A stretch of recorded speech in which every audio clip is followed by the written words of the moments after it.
ಪೂರ್ತಿಯಾಗಿ ಅವ್ರ ಅಧಿಕಾರ ಹೋಗುವಂಥದ್ದು ತೀವ್ರವಾದ ಶಿಕ್ಷೆ.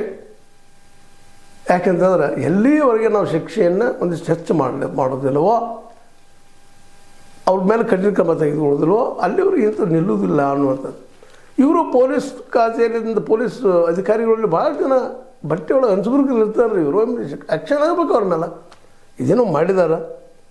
ಇಂಥವು ಯಾರ ಸರ್ಕಾರದಲ್ಲೂ ನಡೀತಾವನ. ಇವತ್ತು ನಾವು ಅವು ಸಿದ್ದರಾಮಯ್ಯ ಸರ್ಕಾರದ ಅಷ್ಟೇ ನಡೆಯುತ್ತೆ ಅನ್ನುವಂಥ ಪರಿಸ್ಥಿತಿ ಇವತ್ತಿಲ್ಲ.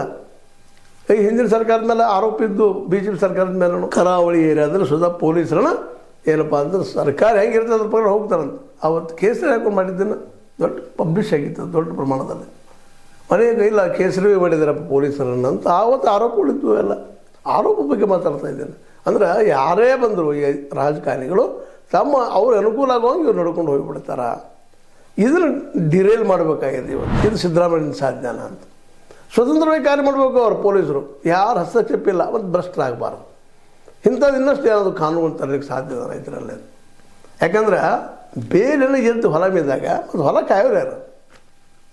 ಪಾಪ ಒಂದು ಅಸಹಾಯಕ ಮಹಿಳೆ ಅಂತ ನೋಡು, ಬೇಡ ಧನಕ್ಕಾಗಿ ಬಂದಿದ್ದಾಳೆ ಅಂತ ತಿಳ್ಕೊಂಡು ಯಾರು ಗೊತ್ತಿಲ್ಲ ನಮ್ಗೆ ಅದೆಲ್ಲ. ಆದ್ರೆ ಅವರು ಶೋಷಣೆ ಮಾತ್ರ ಹಣದಿಂದ ಆಯ್ತು ಅಥವಾ ಅಸಹಾಯಕತನದಿಂದ ಅಥವಾ ಮತ್ತೊಂದು ಮಾಡಿದ್ದೀನಿ ಸುಳ್ಳಲ್ಲ. ಪ್ರೀತಿಯಿಂದ ಬಂದದ್ದು ಅಂತ ಹೇಳಿಕ್ಕೆ ಸಾಧ್ಯ ಇರ್ತಾವೆಲ್ಲ. ಪ್ರೀತಿ, ವಿಶ್ವಾಸ, ಆತ್ಮೀಯತೆ, ಮನೆಯಲ್ಲೇ ಹೆಂಡ್ರಿದ್ದಾರೆ, ಮಕ್ಕಳಿದ್ದಾರೆ. ಇವರಿಗೆಲ್ಲ ವೈಯಕ್ತಿಕ ಬದುಕಿನ ಏನೇನೋದು ಅದ್ರ ಬಗ್ಗೆ ನಾವು ಪ್ರಶ್ನೆ ಮಾಡೋದು ಬೇಕಾಗಿಲ್ಲ. ಆದರೆ ಇದನ್ನು ವೈಯಕ್ತಿಕ ಬದುಕಿನ ಸಾರ್ವಜನಿಕವಾದಾಗ ಅದು ಇಂಥ ಅವ್ಯವಹಾರ ನಡೆದಾಗ ಹೆಣ್ಮಕ್ಳು ನಡೆದಂಥ ಈ ಒಂದು ಅಸಹ್ಯಕರವಾದಂಥ ಘಟನೆ ನಡೆದಾಗ ಇಂಥ ಪ್ರಶ್ನೆ ಸಹಜವಾಗಿ ಬರ್ತಾವಂತೇವೆ. ಸಹಜವಾಗಿ ಜನ ಮಾತಾಡ್ತಾರೆ ಏನಪ್ಪ ಇದು.